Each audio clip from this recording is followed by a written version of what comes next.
Regla 14. El sonido aumenta. Se acerca la hora del peligro para él. Alma valerosa. Las aguas no han dañado al Creador blanco. Y nada puede ahogarlo ni mojarlo. Ahora amenaza el peligro. Del fuego y de las llamas, sin embargo se observa tenuemente el humo que se eleva. Que él, después del ciclo de paz, acuda nuevamente al ángel solar. Los centros y el prana. Cuanto más nos acercamos en pensamiento al plano físico, tanta mayor dificultad experimentará el mago, ya sea el ángel solar que se ocupa del trabajo mágico de manifestación, o un trabajador experto en el plan. Esto es debe a dos causas. 1. La respuesta automática de la materia física densa a la sustancia, recordando siempre que la sustancia es fuerza. 2. Los peligros incidentales a la tarea de trabajar con los fuegos o pranes del universo. Este último peligro es el que concierne a esta regla. Hay muchas formas de interpretarla.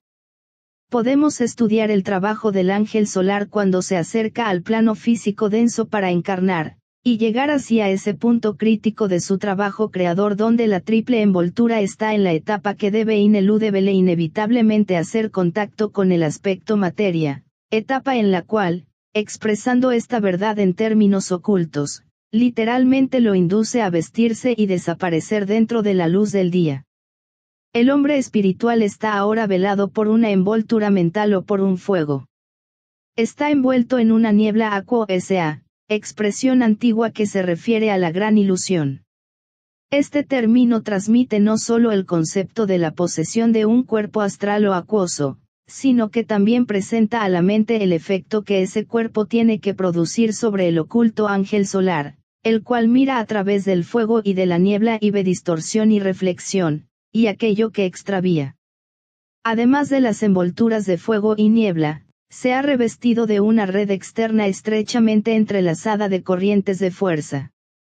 Estas constituyen su cuerpo de naturaleza etérica o vital, semejante a una trama o red de millares de nadis de energía, entretejidos y formando, en ciertas partes de este cuerpo de energía, varios puntos focales de fuerza, de los cuales los más importantes son los 7 centros. Sin embargo, hay muchos puntos focales similares. Cuando el ángel solar ha asumido este ropaje, se llega a una etapa final, y el fuego solar y el fuego por fricción deben ponerse en contacto con 3 fuegos muy antiguos. Estos son los fuegos de la materia físico-densa objetiva, o de esas unidades de energía material que normalmente describimos con las palabras gaseoso, líquido y denso, una frase sin sentido que solo nos sirve para establecer la diferenciación. Estos 3 fuegos antiguos son un aspecto del fuego por fricción. A esta altura llega la hora del peligro para el alma valerosa.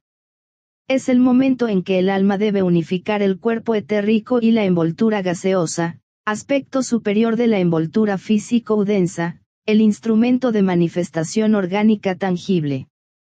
Podemos también estudiar esta regla desde el punto de vista del iniciado que se ocupa de la manipulación de fuerza y que, mediante el poder de su pensamiento, pudo haber creado una forma mental. A esta forma mental la ha revestido de una envoltura astral o de deseo, vitalizada premeditadamente con su energía, y ahora trata de darle existencia objetiva y enviarla a cumplir su propósito o intención. En todo trabajo creador el momento decisivo se encuentra siempre en esta etapa, en que la forma vibrante y subjetiva tiene que atraer hacia sí ese material que la organizará en el plano físico. Este hecho debe ser recordado, no importa lo que el mago trate de objetivar, sea una organización, un grupo o una sociedad, la materialización del dinero o la exteriorización de una idea. El momento de peligro para el mago se produce en la etapa final. Llega un punto de sutil discriminación y el mago debe proceder ahora con mucha cautela. La mayoría de los buenos planes no se materializan, y la razón reside aquí. Después de todo, un plan es una idea liberada en tiempo y espacio para hallar una forma y hacer su trabajo. La mayoría no llega a nada porque su creador, o la mente creadora de la que emanó, no se da cuenta de este periodo crítico. Debe concertarse un correcto ajuste de fuerzas para no utilizar ni mucha ni poca energía. Cuando se libera demasiada energía a través del cuerpo vital, resplandece un fuego al ponerse en contacto la energía gaseosa del plano físico denso con la energía vital etérica. Así se destruye la forma embrionaria. Cuando no hay suficiente energía o una adecuada y persistente atención, y cuando el pensamiento del mago titubea, entonces la idea queda en la nada, la criatura nace sin vida y nada llega a manifestarse objetivamente. Esto tiene un equivalente literal en el plano físico. Muchas criaturas nacen muertas justamente porque el ángel solar titubea en su designio y no tiene suficiente interés. Numerosas y excelentes ideas no se materializan o no tienen existencia viviente y persistente a la luz del día, porque no hubo energía suficiente para generar la chispa de viviente llama que debe arder siempre en el centro de todas las formas. El peligro, por lo tanto, es doble. 1. Destrucción por el fuego, debido al excesivo desgaste de energía y a la expresión de un propósito demasiado violento. 2. Muerte, por falta de vitalidad y porque la atención dirigida al mago no tiene duración y fuerza adecuada como para llevar la forma a la existencia. Aquí rige la ley oculta de que la energía sigue al pensamiento. Podríamos estudiar esta regla desde el punto de vista del aspirante, cuando aprende a trabajar con energía y con las fuerzas de la naturaleza, aprende el significado y propósito del cuerpo vital y adquiere poder para controlar los fuegos vitales o pranas, de su propio pequeño sistema. Me parece que para nuestro propósito este método de acercamiento sería el de mayor utilidad. Estas instrucciones van dirigidas a quienes están muy interesados en liberarse de la foma, y procuran prepararse a sí mismos para trabajar en colaboración con la Gran Logia Blanca. Están aprendiendo los primeros pasos en el trabajo mágico y, por lo tanto, es de primordial importancia la comprensión de los fuegos y las energías con que ellos deben trabajar. Por eso limitaremos nuestra atención a este aspecto del gran trabajo y no consideraremos el trabajo del alma, cuando encarna y se manifiesta objetivamente por medio de una forma, ni el trabajo de los iniciados, cuando actúan como magos creadores bajo el impulso grupal y mediante una comprensión inteligente del plan evolutivo. Estas instrucciones están destinadas a ser prácticas y a transmitir la necesaria enseñanza a esos estudiantes que saben leer entre líneas y están desarrollando la capacidad de ver el sentido esotérico detrás de los velos externos y las formas exotérricas. Vamos ahora a considerar los pranes, y quisiera acotar aquí algunos párrafos del libro La Luz del Alma, donde se los describe. En el libro 3, AF 39. Encontramos que 5 aspectos del prane actúan a través de todo el cuerpo etérico o vital, y por lo tanto lo constituyen. Prane es quíntuple en su manifestación y corresponde a los 5 estados de la mente, el quinto principio, y a las 5 modificaciones del principio pensante. Prane se manifiesta en el sistema solar como los 5 grandes estados de energía denominados planos, el medio de la conciencia. Las 5 diferenciaciones de prane en el cuerpo humano son: 1. Prane se extiende desde la nariz al corazón, teniendo relación especial con la boca y la palabra, el corazón y los pulmones. 2. Samana abarca desde el corazón al plexo solar, concierne al alimento y nutrición del cuerpo, por medio de la comida y la bebida, y tiene relación especial con el estómago. 3. Apana controla desde el plexo solar hasta las plantas de los pies, concierne a los órganos de eliminación, de evacuación y de nacimiento, tiene una relación especial con los órganos genitales y evacuantes. 4. Upana se encuentra entre la nariz y la cima de la cabeza, tiene relación especial con el cerebro, la nariz y los ojos. Cuando está adecuadamente controlado produce la coordinación de los aire vitales y su correcto manejo. 5. Viana es el término aplicado a la suma total de la energía pránica, al distribuirse equilibradamente por todo el cuerpo. Sus instrumentos son los miles de nadis o nervios que se encuentran en el cuerpo, y tiene una conexión peculiar y definida con los canales sanguíneos, las venas y las arterias, página 211-12. El cuerpo etérico constituye el cuerpo vital o de fuerza, interpenetra cada parte del vehículo denso, siendo el fundamento y la verdadera sustancia del cuerpo físico. Según sea la naturaleza de la fuerza que anima al cuerpo etérico, la actividad de esa fuerza sobre el mismo y el dinamismo o lentitud de las partes más importantes del cuerpo etérico, los centros a lo largo de la columna vertebral, así será la correspondiente actividad del cuerpo físico.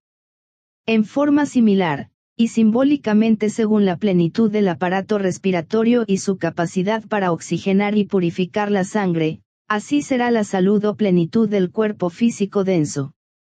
Página 145.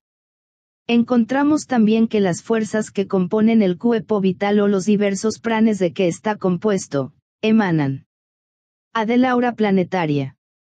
En este caso es prane planetario, que concierne principalmente al vaso y a la salud del cuerpo físico. B del mundo astral, por conducto del cuerpo astral. Esta fuerza será puramente cámica o de deseo, y afectará principalmente a los centros ubicados abajo del diafragma. C. De la mente universal o fuerza manásica, la cual constituye mayormente fuerza mental e irá al centro laríngeo. D del ego mismo, estimulando principalmente los centros coronario y cardíaco. Página 146. Leemos, además, que la mayoría de las personas reciben fuerza solo de los planos físico y astral, pero los discípulos reciben también fuerza de los niveles mental y egoico.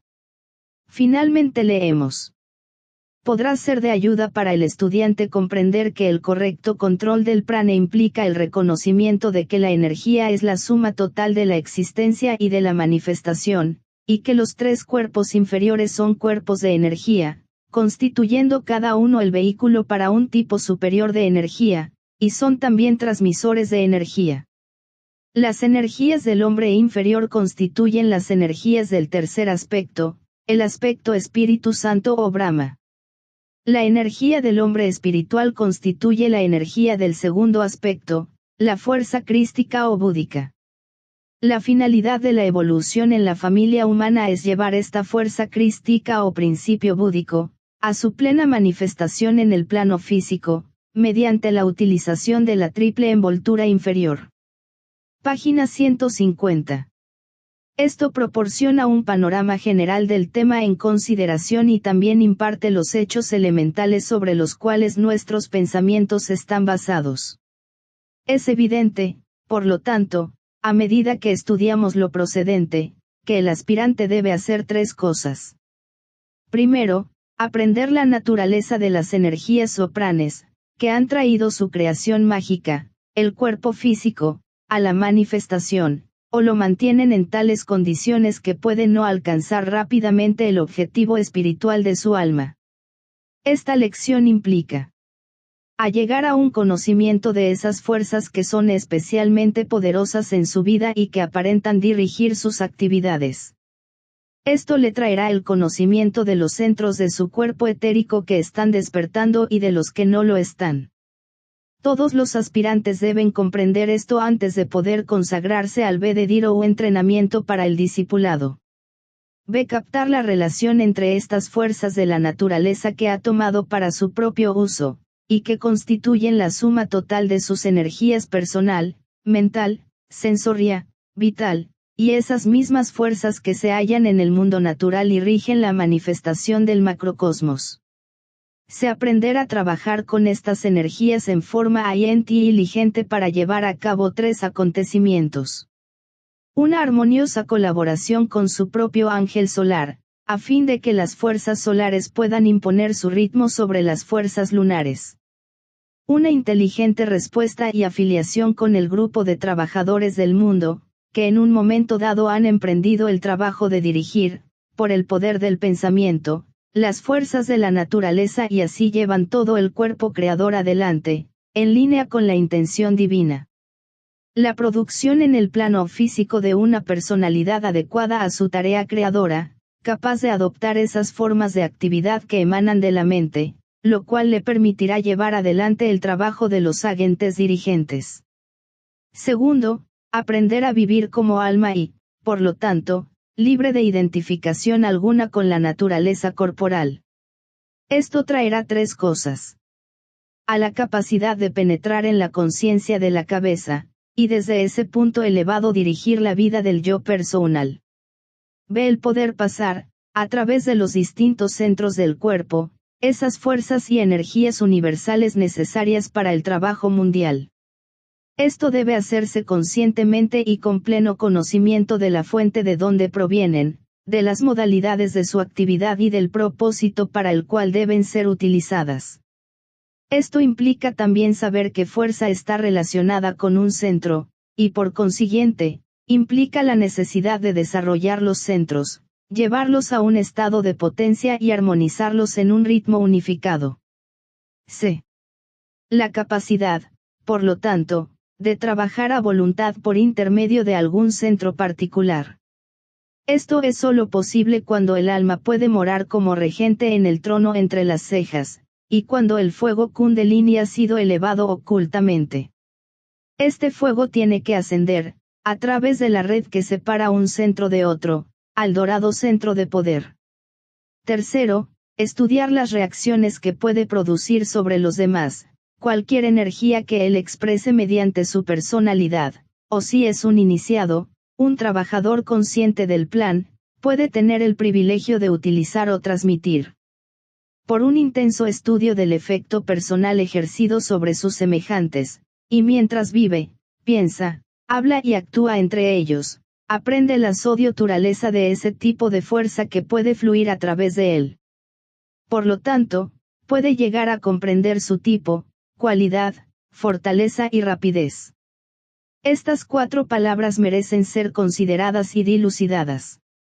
Al tipo de fuerza utilizado por el aspirante y un estudio de la misma, significará la fuente o entidad de la cual ha emanado. Un conocimiento de dicho tipo responderá a la pregunta, ¿en qué línea de energía y rayo se encuentra esta fuerza? Una cuidadosa observación sobre este aspecto del trabajo le indicará rápidamente al aspirante. 1. Sobre qué plano está trabajando. 2. La naturaleza de su rayo, rayo egoico y rayo de la personalidad. Solo el iniciado de tercer grado puede determinar su rayo monádico.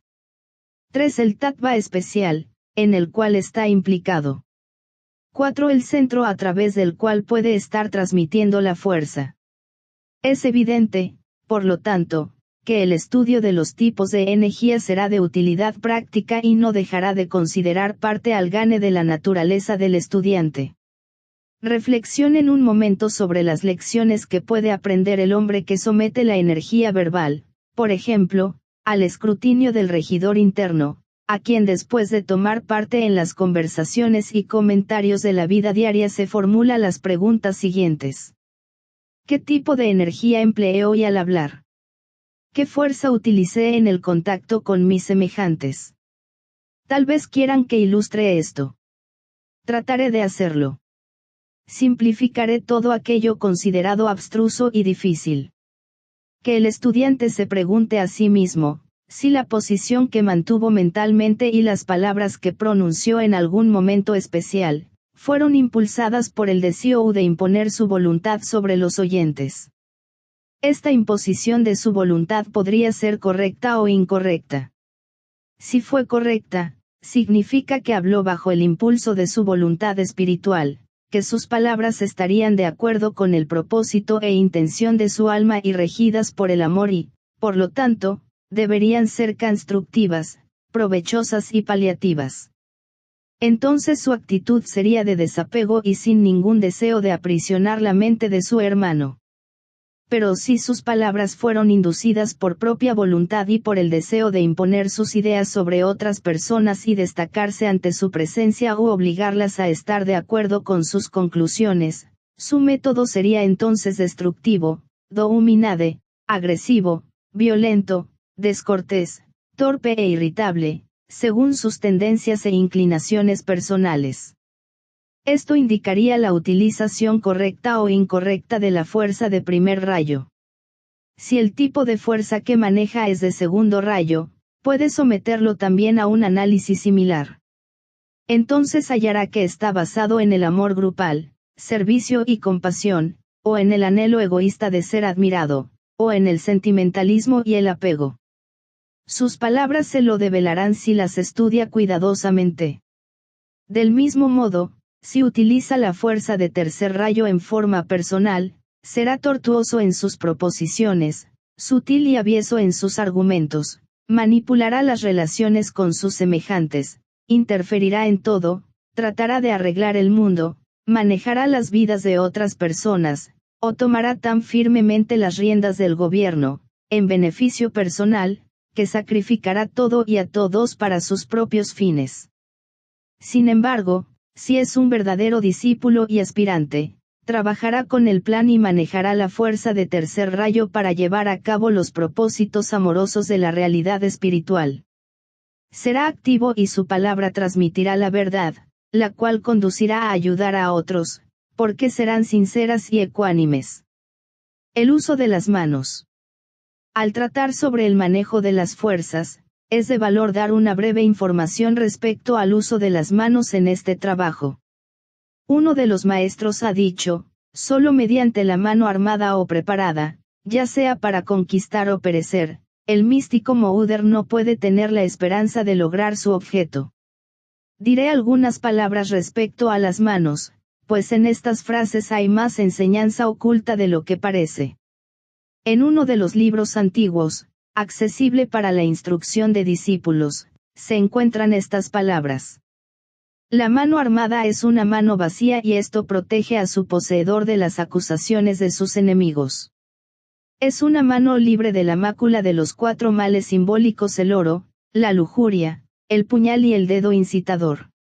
Estas palabras son muy significativas, y sería beneficioso estudiar brevemente el tipo y la cualidad de las manos que caracterizan a los discípulos. En las distintas enseñanzas esotéricas las manos juegan un gran papel, debido a que son, por 4 razones.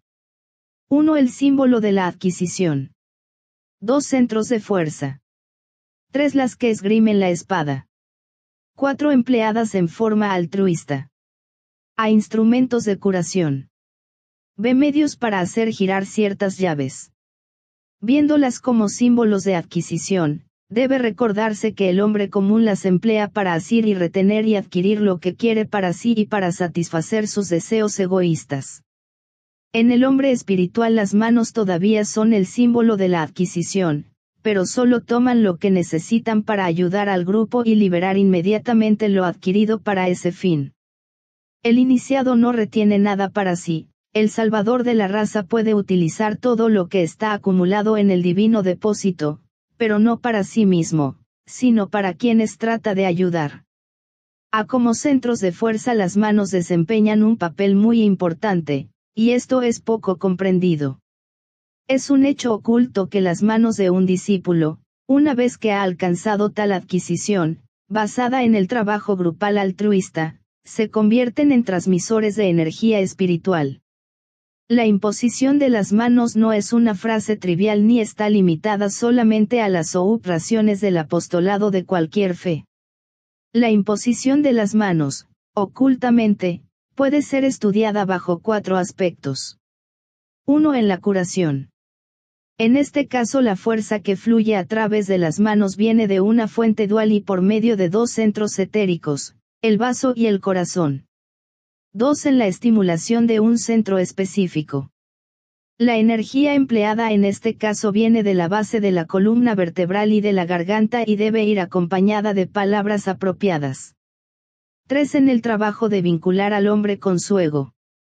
La fuerza empleada aquí debe ser recibida desde 3 centros etéricos, el plexo solar, el cardíaco y el centro entre las cejas. 4. En el trabajo grupal. Aquí se utiliza la energía que emana sodio del ego por medio del coronario, el centro laríngeo y la base de la columna vertebral. Es evidente, por lo tanto, que la ciencia de las manos es muy real y el discípulo tiene que conocer la naturaleza de las fuerzas de los diferentes centros, su transmisión y unificación y entonces, por un acto de la voluntad, hacerlas pasar a través de los chakras de las manos. Las manos hacen su trabajo directamente a través de la proyección de un constante flujo una vez que las corrientes fusionadas han sido extraídas o indirectamente por la manipulación. Mediante el conocimiento de la ley un discípulo puede utilizar no solo las corrientes que fluyen a través de los centros de su propio cuerpo, sino también combinarlas con las corrientes planetarias o cósmicas, que se encuentran en su medio ambiente. Esto lo hacen frecuente e inconscientemente los oradores, quienes magnéticamente utilizan las manos en cierta medida, y los efectos vistos por un clarividente son a veces asombrosos. Cuando este trabajo se hace conscientemente se agrega un factor más potente al equipo de cualquier chela. A este respecto debe tenerse en cuenta que es una cuestión muy abstrusa, y que ciertas fuerzas de rayo pasan por la línea de menor resistencia, unas de izquierda a derecha, otras de derecha a izquierda. Ciertos centros transmiten sus energías por la mano derecha y otros por la izquierda. Por lo tanto, se requiere mucho conocimiento para trabajar científicamente. No tengo tiempo para considerar en detalle el significado de las manos cuando esgrimen la espada, excepto indicar que la espada como símbolo representa muchas cosas.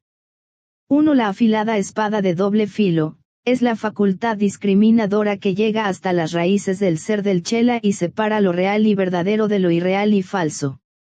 Es esgrimida por el ego desde el plano mental y mencionada como la espada de frío acero azul. 2. La espada de la renunciación, o esa hacha de doble hoja que el chela aplica voluntariamente a lo que él considera que puede mantener apartado de su meta. Es aplicada principalmente a las cosas del plano físico. 3. La espada del espíritu, es esa arma que en las manos del discípulo derriba, ante los ojos del grupo al cual sirve, los obstáculos que se encuentran en el camino del progreso grupal. Solamente es manejada sin peligro por quienes han entrenado sus brazos para esgrimir otras espadas, y en las manos de un iniciado es un factor sumamente poderoso. El antiguo comentario, al que se ha hecho referencia muchas veces, dice: el acero es necesario para la transmisión del fuego. Cuando la fuerza del hombre interno está unida a la energía transmitida a través de los chakras de la palma de la mano, desciende por la brillante hoja y se funde con la fuerza del uno, que es el todo. Así es consumado el plan. Y así, podría agregarse, aumenta la energía de la unidad por la fuerza del todo mayor. Se dice en los libros ocultistas y también en la doctrina secreta, que todos los iniciados deben ser curadores, por lo tanto, todos los iniciados emplean las palmas de las manos en el trabajo de curación. Solo quienes han esgrimido la espada, se atreven a dejar la espada y permanecer con las manos vacías, elevadas en bendición.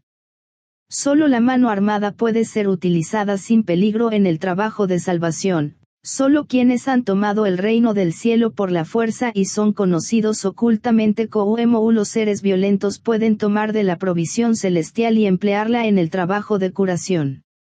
Esto debe tenerse muy en cuenta. La verdadera fuerza curativa puede fluir únicamente a través de quienes en cierta medida están unidos a la jerarquía, directa o indirectamente, por derecho de iniciación o por ser un discípulo avanzado, y son utilizados en el aspecto interno por algún adepto o sanador avanzado. Un hombre debe conocer su condición antes de poder curar correctamente. Esto no es aplicable a esos sanadores que son trabajadores inconscientes, pues son potentes transmisores de prane o vitalidad solar.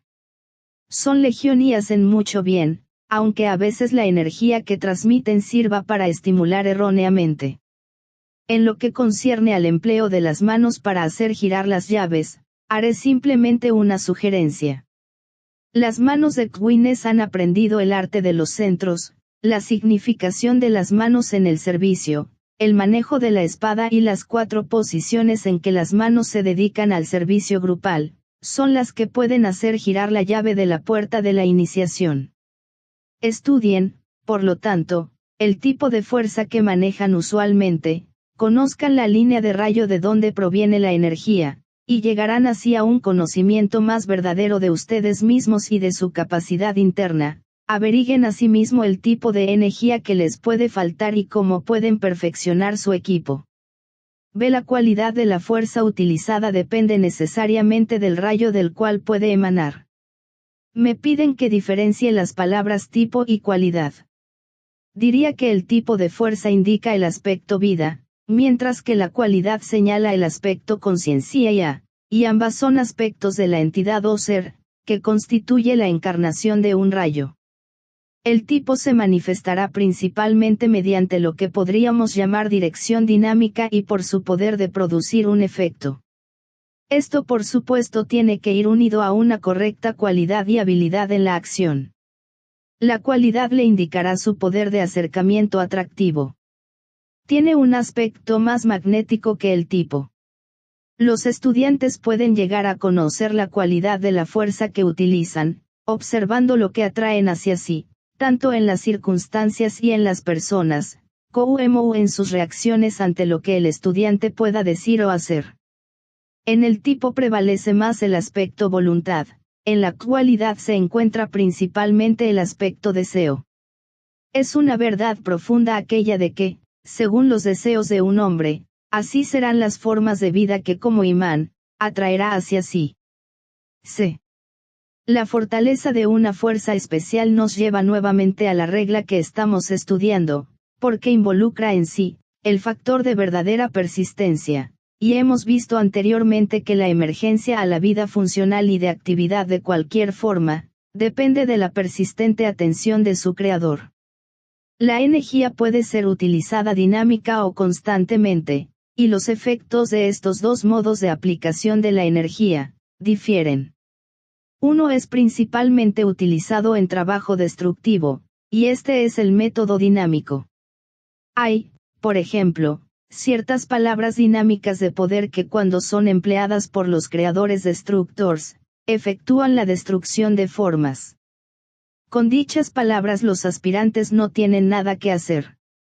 El trabajo importante es aprender el significado de la persistencia y de la fortaleza. Literalmente es esa persistencia en el tiempo, y la fortaleza está más allá del poder de resistir, soportar, mantenerse firme y seguir adelante, sin amilanarse. Estudien por lo tanto con atención los tipos dinámicos, la cualidad magnética y la persistente fortaleza de las fuerzas que constituyen el equipo de cada uno. Cuando puedan manejar, ya sea destructiva o constructivamente, egoísta o altruistamente, de acuerdo al plan universal, o al plan egoísta y personal, trabajarán conscientemente, y entonces a sabiendas seguirán el sendero de la derecha o el de la izquierda. De la rapidez de la fuerza utilizada depende de estos tres factores previos. La rapidez en este sentido no tiene relación esencial con el tiempo, aunque es difícil encontrar otra palabra para usarla en su lugar. Se relaciona con el mundo de los efectos a medida que emana desde el mundo de las causas.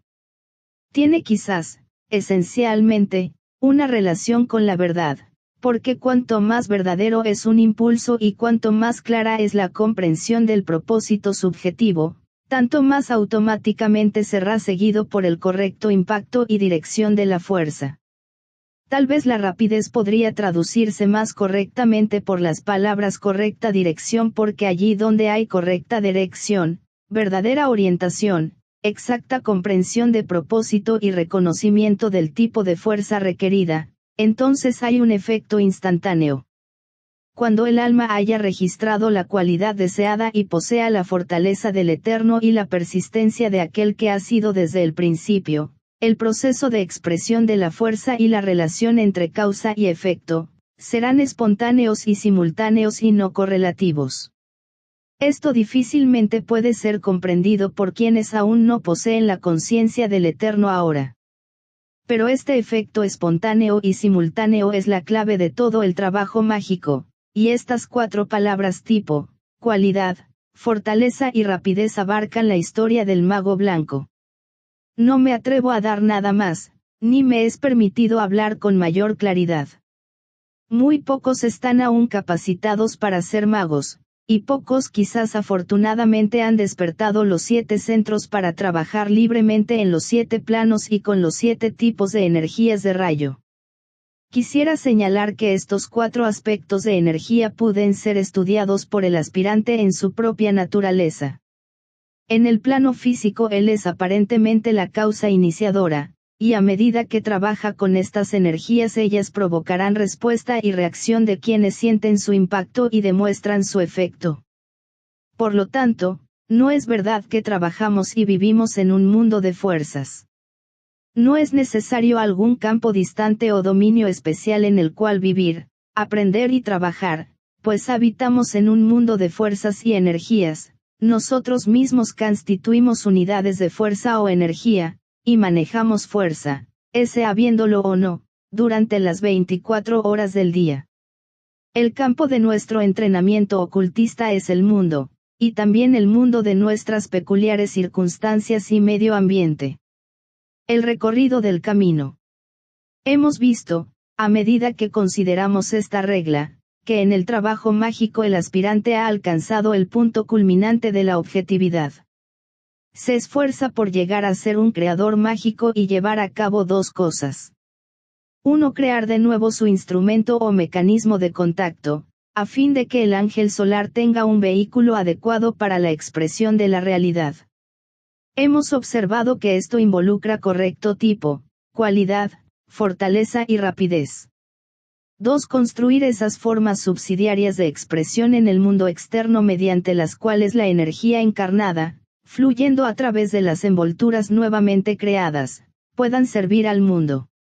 En el primer caso, el aspirante se ocupa de sí mismo, trabajando dentro de su propia circunferencia, aprendiendo así a conocerse, a modificarse a sí mismo y a reconstruir su aspecto forma.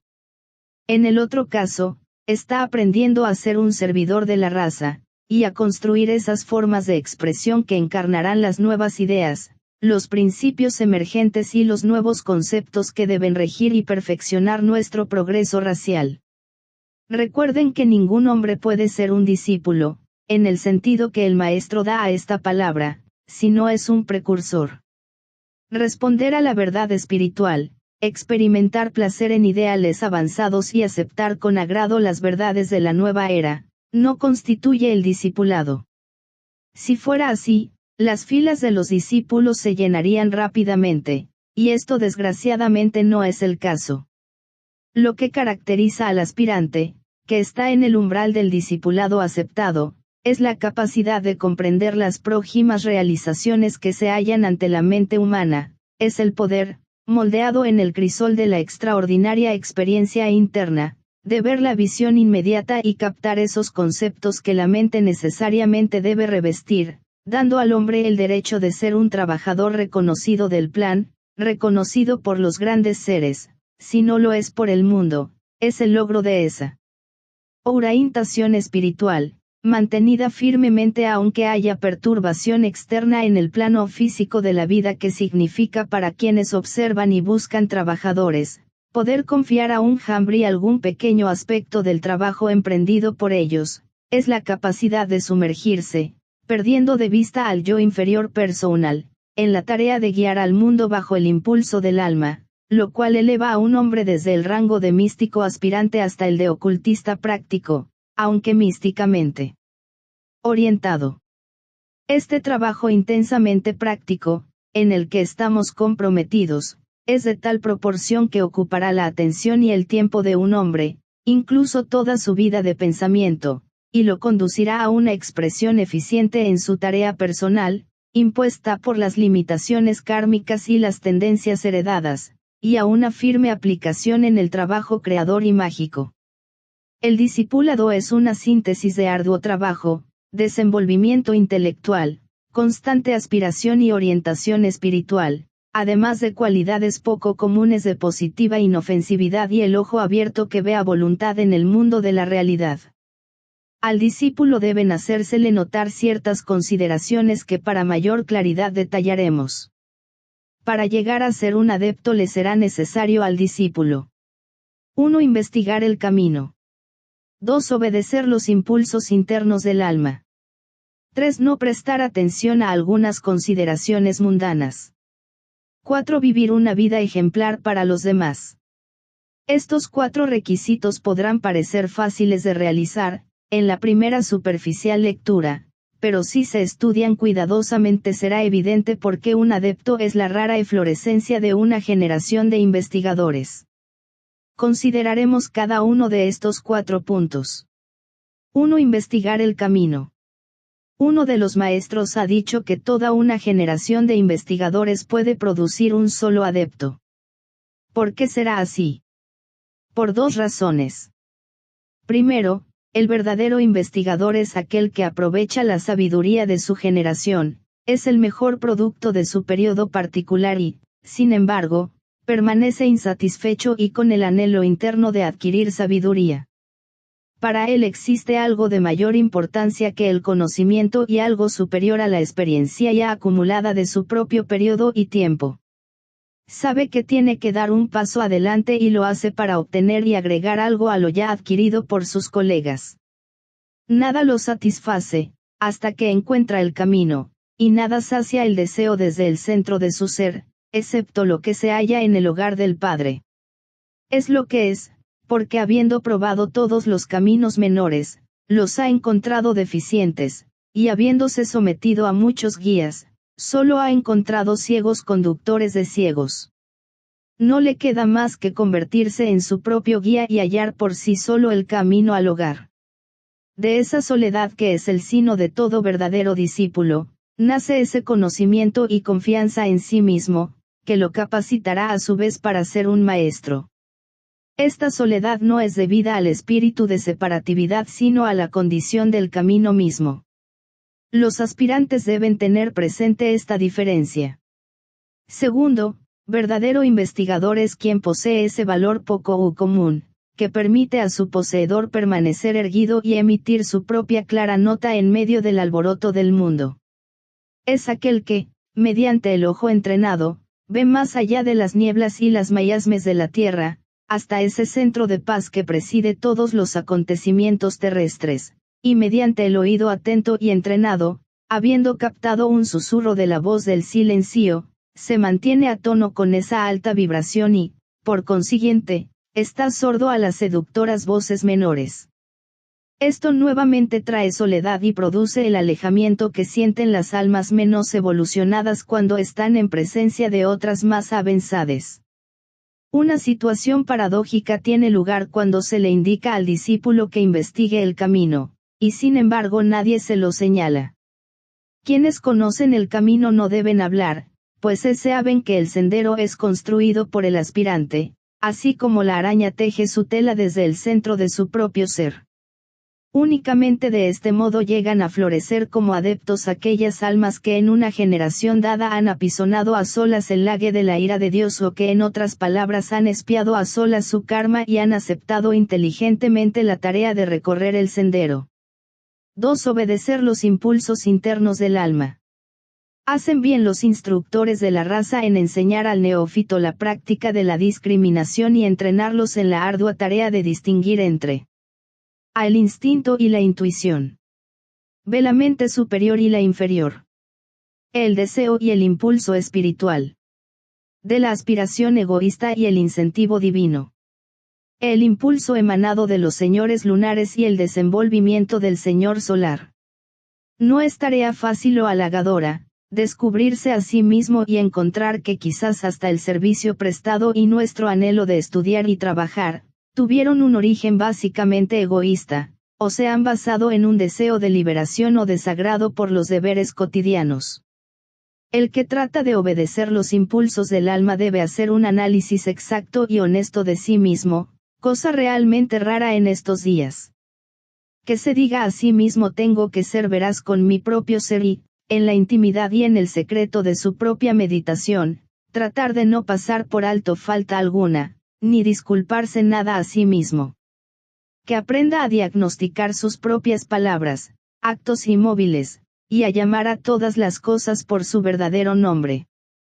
Solo así se entrenará en la discriminación espiritual y aprenderá a reconocer la verdad en todas las cosas. Solo así llegará a la realidad y conocerá el verdadero ser. 3. No prestar atención a las prudentes consideraciones de la ciencia y sagacidad mundanas. Si el aspirante necesita cultivar la capacidad de caminar solo, si debe desarrollar la facultad de ser verídico en todas las cosas, tiene también que cultivar el valor. Con frecuencia necesita estar continuamente en contra de la opinión mundial y de la mejor expresión de esa opinión. Debe aprender a hacer lo que le corresponde, tal como lo ve y conoce, a pesar de la opinión deliberada de los hombres más grandes y mencionados de la tierra. Debe depender de sí mismo y de las conclusiones a que llega en sus momentos de comunión e iluminación espirituales. Es aquí donde fracasan la mayoría de los aspirantes. No hacen todo lo que pueden, no actúan a conciencia como les dicta su voz interna, no realizan las cosas que se ven incitados a hacer en sus momentos de meditación y no pronuncian las palabras que su mentor espiritual, el yo, les urge pronunciar. En el conjunto de estos detalles no realizados es donde se ven los grandes fracasos. No hay trivialidades en la vida del discípulo, y una palabra inexpresada o una acción incumplida, puede ser el factor que impide a un hombre llegar a la iniciación. 4. Vivir una vida ejemplar para los demás. Es necesario que me extienda sobre esto. Me parece que no debería hacerlo, pero sin embargo es aquí donde fracasan los hombres. Después de todo, ¿qué es servicio grupal? Sencillamente una vida de ejemplo. El mejor exponente de la sabiduría eterna es aquel que vive cada día la vida del discípulo, esté donde esté, aunque no la vida donde quisiera vivirla. Quizás la cualidad que produce el mayor número de fracasos entre los aspirantes a adeptos, es la cobardía. Los hombres fracasan donde están, porque encuentran siempre alguna razón que les hace creer que deberían estar en otra parte. Huyen, casi sin darse cuenta, de las dificultades, de las condiciones inarmónicas, de las ocasiones que presentan problemas, y de las circunstancias que exigen una acción elevada, produciéndose para extraer lo mejor del jambrí, siempre que las enfrente. Huyen de sí mismos y de los demás, en lugar de vivir la vida. El adepto no pronuncia palabra que pueda herir o perjudicar. Por lo tanto, ha debido aprender el significado de las palabras en medio del torbellino de la vida. No pierde el tiempo compadeciéndose o justificándose a sí mismo, porque sabe que la ley lo ha colocado en el lugar donde mejor puede servir, y porque ha aprendido que las dificultades son siempre provocadas por el hombre mismo y resultado de su actitud mental. Al deseo de justificación lo considera una tentación que debe evitar. Comprende que cada palabra pronunciada, cada acto realizado, cada mirada y cada pensamiento, tienen su efecto sobre el grupo, ya sea para bien o para mal. Por lo tanto no es bien evidente por qué tan pocos triunfan y tantos fracasan. El despertar de los centros. Hablando más técnicamente y por lo tanto justificando el uso de la palabra instrucciones, en relación con este tratado para aspirantes y discípulos, debe tenerse en cuenta cuidadosamente, que la tarea principal del aspirante es el manejo de las energías, tanto en él como en el mundo de los fenómenos físicos y de la exteriorización. Esto abarca por lo tanto una comprensión de los centros y su despertar. Pero la comprensión debe venir primero y el despertar mucho después, en la correlación del tiempo. Este despertar se realiza en 2 etapas. Primero, etapa donde mediante la práctica de una vida disciplinada y la purificación de la vida de pensamiento, los 7 centros son automáticamente puestos en una condición de correcto ritmo, vitalidad y actividad vibratoria. Esta etapa no implica peligro si no se le permite al aspirante en conexión con los centros pensamiento alguno dirigido, con lo cual quiero significar que le está prohibido concentrar su mente sobre algún centro, y no puede tratar de despertarlos o energetizarlos. Debe abocarse al problema de purificar los cuerpos en los cuales se encuentran los centros, que son principalmente el astral, el etérico y el físico, recordando siempre que el sistema endocrino y las 7 glándulas principales, son especialmente exteriorizaciones efectivas de los 7 centros principales. En esta etapa el aspirante hace todo el trabajo alrededor de los centros y se ocupa de su material ambiental y de la sustancia viviente que lo circunda totalmente. Esto es lo único que la mayoría puede emprender sin peligro. El conjunto de los aspirantes del mundo se han comprometido a alcanzar esta etapa, donde deben permanecer durante largo tiempo. Segundo, tenemos la etapa donde los centros, mediante el trabajo efectivo de las etapas anteriores, llegan a ser lo que esotéricamente se llama liberados dentro de la prisión y pueden ahora convertirse, bajo la adecuada dirección de un instructor, en tema de los métodos definidos, a fin de despertarlos y vitalizarlos variando los métodos según el rayo de la personalidad y el rayo egoico del aspirante. De allí la dificultad del tema y la imposibilidad de dar reglas generales. Es interesante aquí observar que este método, que nada tiene que ver con el entrenamiento personal, el primero de un largo periodo de purificación y energetización científica, es empleado por la jerarquía guiadora que permanece detrás de los asuntos mundiales. Ellos han trabajado constantemente para así arificar la materia del mundo y efectuar una purificación mundial en gran escala. Esta constituye la primera etapa de trabajo para la mayoría, y solo fue posible cuando el hombre se convirtió en una entidad verdaderamente pensante, en amplia escala, durante los últimos siglos. Esta purificación continúa ahora en todos los sectores de la existencia humana, porque la humanidad, o más bien las 3/5 partes, se encuentra hoy en el sendero de probación.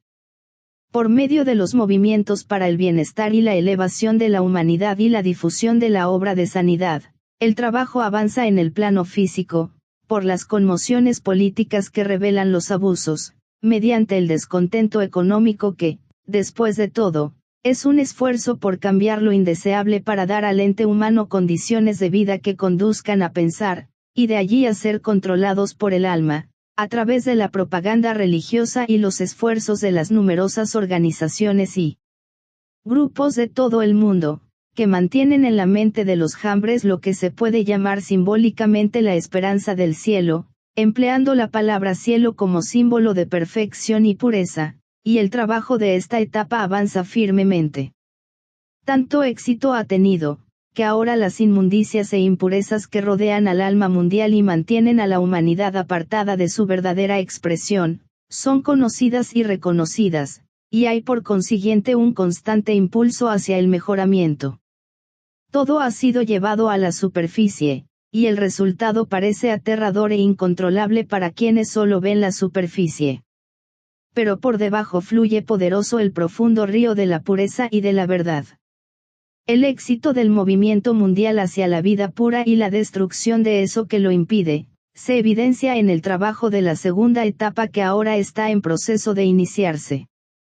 La jerarquía, por primera vez en la historia del mundo, puede trabajar directamente con los centros en el cuerpo de la humanidad. Tenemos así la formación del nuevo grupo de trabajadores del mundo que, en su totalidad, constituye el centro cardíaco y el centro entre las cejas del cuerpo etérico de la familia humana. A través de uno, la vida espiritual puede empezar a fluir y vitalizar todos los centros, y a través del otro, la visión puede ser vista y los mundos internos ser presentidos y conocidos. Quisiera puntualizar aquí otros 2 asuntos, y así aclarar toda la situación. Existe mucha confusión respecto al tema de los centros y mucha enseñanza errónea, que desvía a la mayoría y causa muchas interpretaciones equívocas. Primero, quiero establecer que no debería intentarse trabajo alguno, tal como el esfuerzo de despertar los centros, mientras el aspirante sepa que existen impurezas definidas en su vida, o que el cuerpo físico se halla en malas condiciones o enfermo. Tampoco debe ser emprendido cuando la presión de las circunstancias externas es tal, que no hay lugar ni oportunidad para un trabajo tranquilo e ininterrumpido. Para realizar un trabajo inmediato y enfocado sobre los centros, es esencial disponer de horas de aislamiento y estar libre de interrupciones.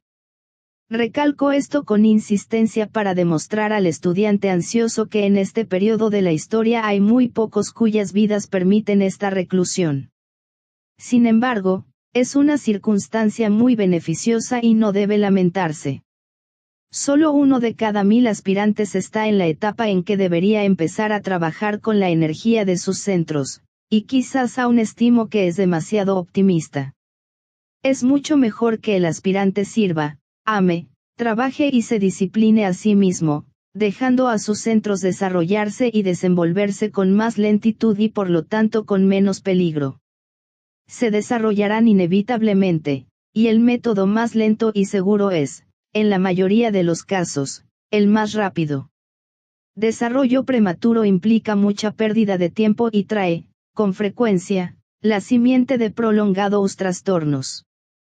La excesiva estimulación de las células cerebrales es necesariamente uno de los resultados de la fusión, por un acto de biovoluntad, de los fuegos que circulan en el cuerpo humano. Tal estímulo puede provocar la locura o destruir la estructura celular del cerebro y, mediante la excesiva actividad de la vida celular, puede también inducir a la fricción interna entre ellas y producir tumores y abscesos cerebrales. Esto debe repetirse constantemente. El objetivo subyacente en todo trabajo del Hatha Yoga, o con los centros, está basado en el hecho de que la energía de las celales que componen el cuerpo o el aspecto materia, llamado en la doctrina secreta y en tratado sobre fuego cósmico fuego por fricción, debe ser fusionada con el fuego de la conciencia. Este último es energía presente en la materia y, sin embargo, diferente del fuego de la materia misma, que subyace en el sistema nervioso, y debido a lo cual produce sensibilidad y percepción. Como bien saben, es causa de la respuesta al contacto y confiere la capacidad de registrar impresiones. Este fuego es llamado técnicamente fuego solar y cuando se fusiona con el fuego de la materia y con el fuego eléctrico del más elevado aspecto divino, entonces el ser del hombre llega a su plena manifestación y el gran trabajo es consumado. Pero es una empresa muy peligrosa cuando es inducida, antes de estar el mecanismo preparado para realizarla.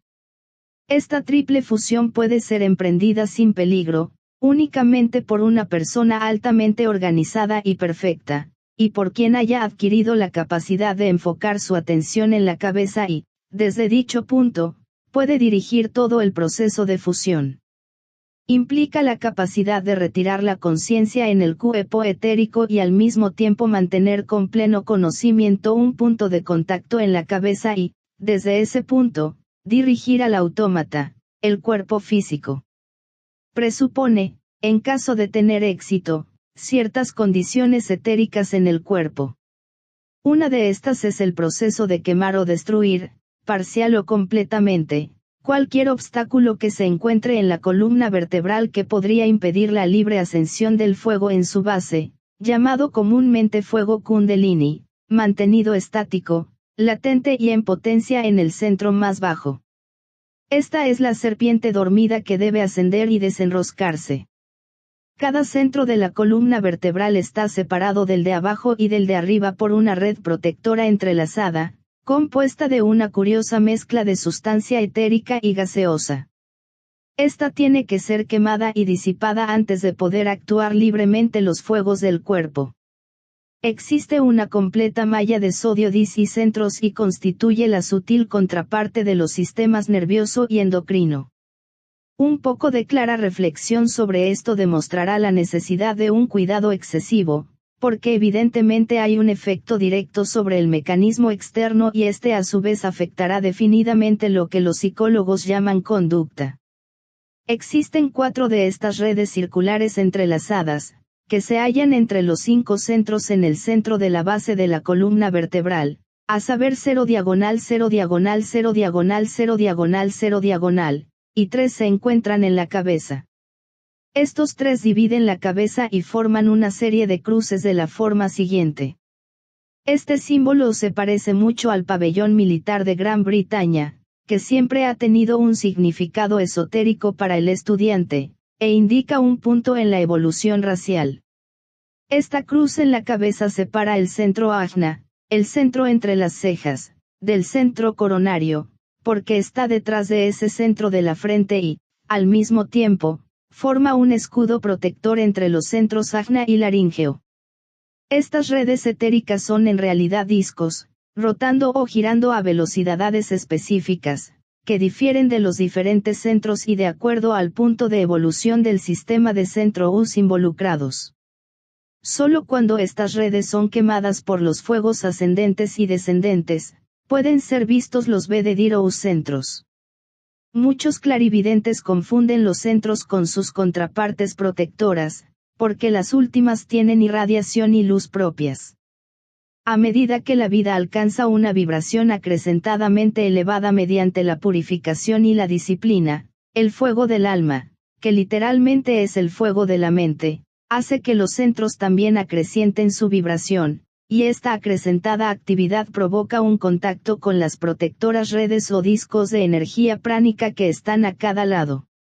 Así, mediante la interacción, se desgastan gradualmente, de modo que con el tiempo llegan a perforarse, si puedo utilizar un término tan inadecuado.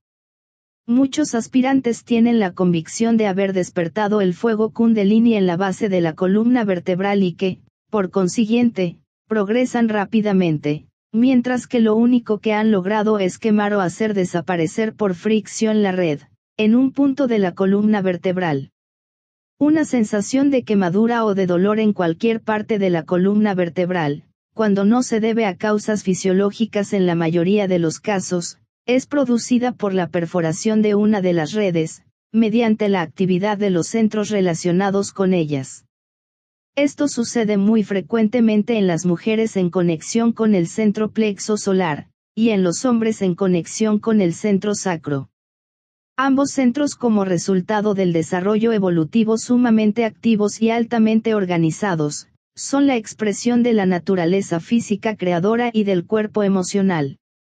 Por lo tanto, una sensación de quemadura y dolor en la espalda indica generalmente indebida actividad de un centro, que produce resultados destructivos en el mecanismo protector, en vez de señalar superioridad o verdadero desarrollo espiritual.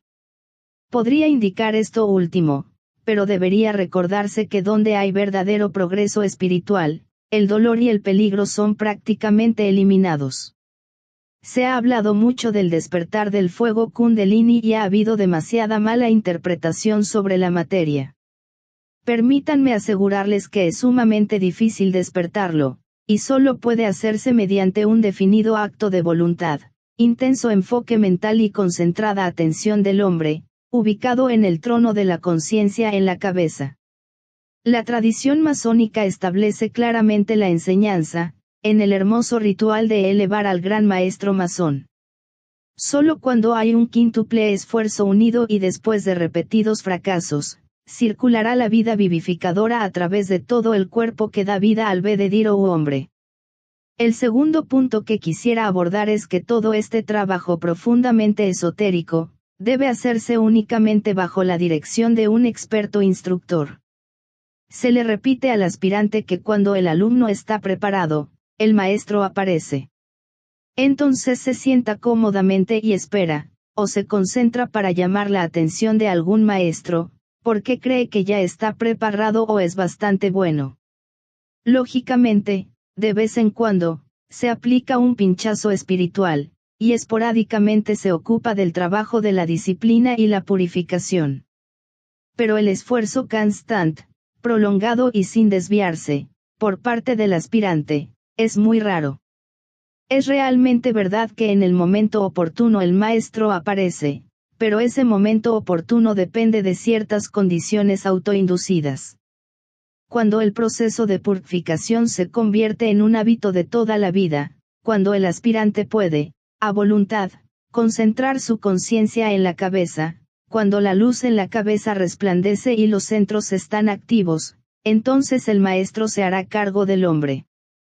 Mientras tanto él puede visualizar al maestro o ver su forma mental, u obtener mucho beneficio y verdadera inspiración al establecer contacto con la realidad reflejada, que no es el maestro ni indica la etapa del discipulado aceptado. Por medio de la luz del alma, puede conocerse el alma. Por lo tanto, busca la luz de tu propia alma y conoce a esa alma como tu director. Cuando se establezca el contacto con el alma, tu propia alma, si puedo expresarlo así, te presentará a tu maestro. Con la debida reverencia debería repetir nuevamente que el maestro no está ansioso por conocerte. En el mundo de las almas, tu alma y el alma del maestro están relacionadas, y conocen la unidad esencial. Pero en el mundo de los asuntos humanos y en el proceso del gran trabajo, debería recordarse que cuando un maestro adopta un aspirante en su grupo de discípulos, ese aspirante es, durante un largo tiempo, una responsabilidad y frecuentemente un obstáculo. Los estudiantes a menudo se sobreestiman, aunque lo nieguen, subjetivamente tienen una verdadera simpatía por sí mismos y con frecuencia se preocupan porque los grandes seres no les dan ningún signo, ni les indican su protección. No lo harán, ni necesitan hacerlo hasta que el aspirante haya utilizado plenamente el conocimiento que recibió de los instructores menores, de los libros y de las escrituras del mundo. Los estudiantes deben atender el deber inmediato, preparar su mecanismo para el servicio en el mundo y evitar pérdida de tiempo buscando un maestro, deben tratar de lograr maestría donde actualmente son derrotados, y en la vida de servicio y esfuerzo podrán alcanzar un punto tal de completo olvido de sí mismos, que el maestro no tenga obstáculos en acercárseles. Por lo antedicho se evidencia que no puedo dar instrucciones específicas respecto al despertar de los centros, ni indicar cómo quemar la red etérica que libera la energía. Tal información es demasiado peligrosa y seductora para ponerla en manos del público en general, el cual está impulsado por el deseo de algo nuevo y carece del correcto equilibrio y del desarrollo mental necesario. Sin embargo, ha llegado el momento en que todo el mundo debe reconocer el hecho de que existe un cuerpo de energía subyacente en el sistema nervioso, que la naturaleza de los 7 centros, su estructura y ubicación, debería ser comprendida técnicamente, y que las leyes de su desenvolvimiento deben ser ampliamente conocidas. Pero no puede darse nada más que esto. La naturaleza intrincada de esta ciencia de los centros es demasiado grande para ser de utilidad general. La enseñanza a impartirse en cualquier caso particular y los métodos a aplicarse, dependen de muchos factores para que puedan darse instrucciones y una regla general. Deben considerarse el rayo y el tipo, el sexo y el grado de evolución, y también el equilibrio de los centros. Con esto quiero significar que es necesario considerar el desarrollo excesivo en un caso y el escaso desarrollo en otro, si tienen preponderancia las fuerzas de abajo o de arriba del diafragma, o si la principal energía está concentrada en esa distribuidora central, el plexo solar. Deben ser estudiadas la cualidad y brillantez de la luz en la cabeza, porque indican la medida de control del alma, y deben ser cuidadosamente tratadas la relativa pureza de los vehículos y las diferentes redes etéricas, como también el grado de vibración de la red y del centro. Deberá establecerse una sincronización, y esto es muy difícil de realizar. Estos son algunos puntos que el instructor debe observar y, por lo tanto, es evidente que solo un instructor que haya logrado visión sintética y pueda ver a un hombre en su totalidad, o como realmente es, podrá dar esas instrucciones que invierten el antiguo ritmo de los centros, destruyen sin dolor ni peligro las envolturas protectoras y elevan el fuego kundalini desde la base de la columna vertebral hasta la salida de la cabeza. El estudiante encuentra estos instructores cuando ha llevado adelante el trabajo de su vida bajo la dirección del alma, cuando ha captado la teoría de la ciencia de los centros y ha dominado y controlado la naturaleza astral y su correspondiente centro, el plexo solar. El énfasis puesto por el cristianismo sobre el dominio del principio crístico, ha colocado un fundamento seguro para el trabajo a efectuarse. Esta verdad está singularmente verificada en un estudio sobre el número 8 que, en conexión con los centros, según se ha dicho, es el número de Cristo. Hay 8 centros contando el vaso, todos múltiplos de 8, con excepción del centro en la base de la columna vertebral que tiene 4 pétalos, la mitad de 8. En nuestros días y a la manera anglosajona de escribir, el número 8 es el símbolo fundamental de todos los centros, porque los pétalos están formados por 8 sobrepuestos. La palabra pétalo es puramente gráfica y un centro se forma sobre este modelo. Primero, un círculo, o, luego dos círculos, tocándose uno y otro, formando por lo tanto un 8. Después, a medida que aumentan los pétalos, es simplemente un crecimiento de dobles círculos, sobrepuestos, uno sobre otro, en ángulos diferentes, hasta llegar al loto de los 1000 pétalos en la cabeza. En último análisis, estos centros son dobles en su función. Demuestran el aspecto constructor de forma de la divinidad, y mediante su actividad llevan a la manifestación la forma externa, luego hacia el final del ciclo evolutivo tanto en el macro como en el microcosmos traen a la expresión la fuerza del alma y de la vida y originan la encarnación de un Hijo de Dios completamente revelado, con todos los poderes y el conocimiento contenidos en la divinidad.